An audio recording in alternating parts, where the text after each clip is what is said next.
नमस्कार मंडळी, मी Gauri home kitchen ब्लॉगमध्ये पुन्हा एकदा आपलं स्वागत करते। आज आपण बघणार आहोत ढाबा स्टाईल डाळ पालक तडका।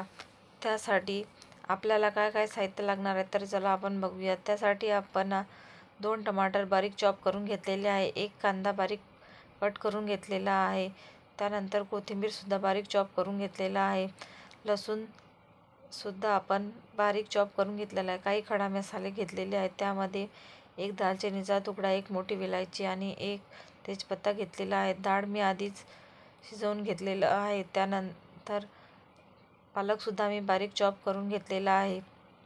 तर चला आपण दाल तडका बनवूया। त्यानंतर गॅसवर एका कढईमध्ये मी 2 टेबलस्पून तेल गरम करायला घेतलेलं आहे। तेल गरम झाल्यानंतर त्यामध्ये आपल्याला 1 टेबलस्पून जिरा, 1 टेबलस्पून राई घालून चांगल्या प्रकारे तडतडून द्यायची आहे। त्यानंतर त्यामध्ये खडे मसाले घालून घ्यायचे आहे। खडे मसाले सुद्धा त्यामध्ये शिजवून झाल्यानंतर त्यामध्ये 1 बारीक चॉप केलेला कांदा घालून घ्यायचा आहे। कांदा सुद्धा आपल्याला चांगल्या प्रकारे तेलामध्ये परतून घ्यायचा आहे। त्यानंतर आपण बारीक चॉप केलेला लसूण सुद्धा त्यामध्ये घालून चांगल्या प्रकारे परतून घ्यायचा आहे। लसूण सुद्धा आपल्याला थोडा लालसर होईपर्यंत शिजवून घ्यायचा आहे। त्यानंतर त्यामध्ये 2 ते 3 लाल मिरची घालून घ्यायचा आहे। त्यानंतर आपल्याला बारीक चॉप केलेला टोमॅटो सुद्धा त्यामध्ये घालून चांगल्या प्रकारे परतून घ्यायचा आहे।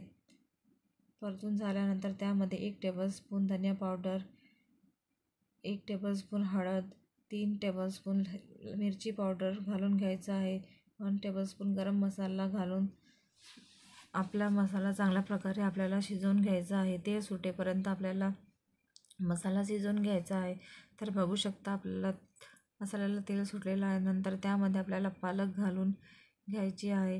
पालकसुद्धा आपल्याला चांगल्या प्रकारे तेलामध्ये मसाल्यामध्ये मिक्स करून घ्यायची आहे। त्यानंतर त्यामध्ये 1/2 टेबलस्पून मीठ घालून घ्यायचं आहे। मीठसुद्धा त्यामध्ये चांगल्या प्रकारे आपल्याला परतून घ्यायचं आहे आणि तेल सुटेपर्यंत आपल्याला पालक शिजवून घ्यायची आहे। बघू शकता आपली पालक चांगल्या प्रकारे शिजलेली आहे। त्यानंतर त्यामध्ये डाळ आपल्याला घालून घ्यायची आहे। डाळसुद्धा घालून त्यामध्ये आपल्याला पालकमध्ये चांगल्या प्रकारे मिक्स करून घ्यायची आहे। त्यानंतर त्यामध्ये थोडा डाळमध्ये थोडा आपल्याला पाणी घालून घ्यायचं आहे। थोडंसं पाणी घालून घेतलेलं आहे। त्यानंतर त्यामध्ये आपल्याला चांगल्या प्रकारे मिक्स करून घ्यायचं आहे। त्यानंतर आपल्याला 1 उकड काढून चांगल्या प्रकारे आपल्याला दाल तडका शिजवून घ्यायचा आहे।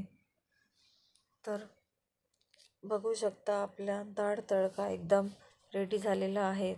त्यानंतर त्यामध्ये 1 चांगल्या प्रकारे उकड काढून घ्यायची आहे। तर बघू शकता आपला दाल तडका एकदम रेडी झालेला आहे। त्यानंतर त्यावर आपण कोथिंबीर घालून घेणार आहोत। कोथिंबीर घालून आपण गार्निशिंग करून घ्यायचं आहे। तर आपला दाल तडका एकदम खाण्यासाठी रेडी झालेला आहे। दाल तडका आपण भातासोबत किंवा चपातीसोबत खाऊ शकता। तर आपण एका बाउलमध्ये दाल तडका सर्व करून घेऊयात। त्यावर थोडा कोथिंबीर घालून गार्निशिंग करून घेऊयात। तर आपला दाल तडका एकदम खाण्यासाठी एकदम रेडी झालेला आहे।